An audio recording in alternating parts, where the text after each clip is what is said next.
the Twin Cities has issued a severe thunderstorm warning for east central Dakota County in east central Minnesota, north central Goodhue County in southeastern Minnesota, northwestern Pierce County in west central Wisconsin, southwestern St. Croix County in west central Wisconsin, until 6:30 p.m.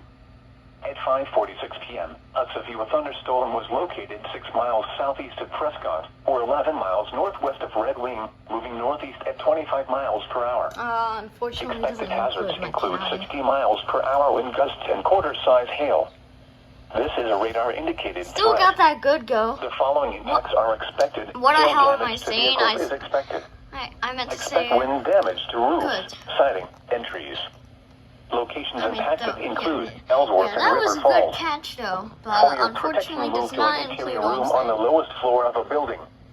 Repeating, a severe thunderstorm warning has been issued until 6:30 p.m. for the following county: Goodhue, Minnesota.